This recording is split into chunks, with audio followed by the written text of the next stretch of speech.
हमारे शडाली के डगवेल में एक ट्रांसफार्मर की चोरी हुई। उसके बाद हमने अपने CDF के माध्यम से 6.5 लाख सैंक्शन कराए एक ट्रांसफार्मर 250 kV का वहाँ ट्रांसफार्मर लगाने के लिए। जब हमने तहकीकात शुरू की तो हमें पता चला कि ऐसे इंस्टेंसेस जो हैं नगरोटा कॉन्स्टिट्यूंसी में बहुत बारी हो रहे हैं। लोग ट्रांसफार्मर से चोरियां कर कर PHE स्टेशन में खास तौर पर वहाँ से जो कॉपर निकलता है उसको स्क्रैप में बेचते हैं। हमने जब पुलिस में पता कराया तो ऐसे इंस्टेंसेस के FIRs भी लगे गए। हमारे जो JEs हैं, खास तौर पर PHE मैकेनिकल के JEs हैं, वो स्वयं FIRs जाके लिखवा रहे हैं कि पता चले कि ऐसे इंस्टेंसेस ऑन द रिकॉर्ड आ जाएं। पुलिस ने जब कार्रवाई की तो 10 kg कॉपर का इक्विपमेंट कॉयल के माध्यम से और 15 kg स्क्रैप कॉपर का बरामद किया गया हमारे एक स्टॉक यार्ड से।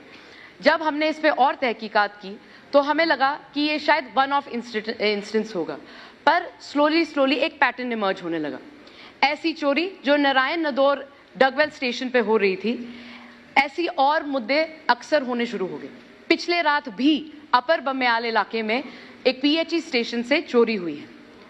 हमने जब थोड़ा सा और इस पे संज्ञान लिया तो पता चला कि जब भी कोई ऐसी समस्या आती है या डगवेल्स की क्लीनिंग की जाती है, TRT डगवेल के माध्यम से अगर उदाहरण लें तो हमें हमारे ही कहने पे और सारे ऑनरेबल MLAs के कहने पे डिपार्टमेंट बहुत अच्छा संज्ञान लेता है और टैंकर्स को प्रेस करता है इनटू एक्शन।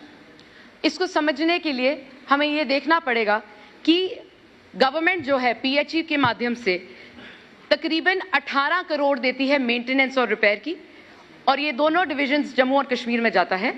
और कश्मीर में 6.48 करोड़ 26-27 के लिए सैंक्शन किया गया है for tanker प्लाइंग and 9 crore sanction किया गया है for tanker प्लाइंग in Jammu division.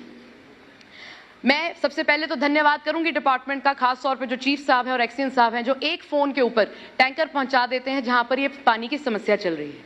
पर हमने जब और इस पे ध्यान दिया तो जो टैंकर जाते हैं गवर्नमेंट के जो हायर टैंकर्स हैं उनके टैंकर्स पे अपना फोन नंबर होता है। जब ये टैंकर जाता है या 1 या 2 या मैक्सिमम 3-4 घरों तक पानी पहुंचा सकता है, फिर उसको दूसरा फेरा लगाना पड़ता है। इन कंपनीज को, हायर्ड कंपनीज को डेली रेट दिया जाता है और POL दिया जाता है। जब ये इन कम्युनिटीज में जाते हैं ये अपना प्राइवेट नंबर साझा करते हैं और कोई भी घर जिस पानी से वंचित रह जाता है गवर्नमेंट के माध्यम से वो इस नंबर को डायल करते हैं और प्राइवेट टैंकर हायर करते हैं। पूरे महीने गवर्नमेंट बहुत सहयोग देती है, but by the end of the month जो पैसे होते हैं वो भी एग्जॉस्ट हो जाते हैं। जब डिपार्टमेंट ये पैसे नहीं दे पाता है तो लोगों को प्राइवेट टैंकर्स का माध्यम से अपने घर में पानी पहुंचाना पड़ता है।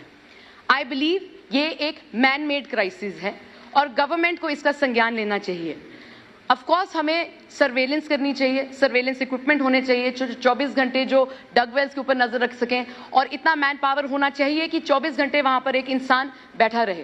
पर हमें साथ ब साथ ये भी नजर रखनी चाहिए कि ये जो प्राइवेट टैंकर्स हैं इनकी रेट्स, जिस प्रकार से हमने फ्लड वाली परिस्थितियों में रेट्स को प्रेडेटरी प्राइसिंग ना होने से बचाया और उनको एक सेट रेट रखा, आने वाले जो गर्मी का मौसम है उसको भी एक नेचुरल क्राइसिस के माध्यम से देखा जाए और प्राइवेट टैंकर्स की प्लाइंग और प्राइवेट टैंकर्स के रेट जो हैं वो एक सीलिंग बनाई जाए। मैं ऑनरेबल मिनिस्टर साहब से ये निवेदन करूंगी कि हमारी कॉन्स्टिट्यूएंसी में खास तौर पर बाढ़ वाली परिस्थितियों के बाद कटल बटाल में, कन्याला में पानी की किल्लत है, किशनपुर में डगवेल की क्लीनिंग होने की वजह से जो काफ़ी हफ्तों से चल रही है वहाँ भी पानी की किल्लत है। हमारे जो लोग हैं वो गरीब तबके से लोग आते हैं, उनके पास इतने पैसे नहीं है कि वो प्राइवेट टैंकर्स हायर कर सके।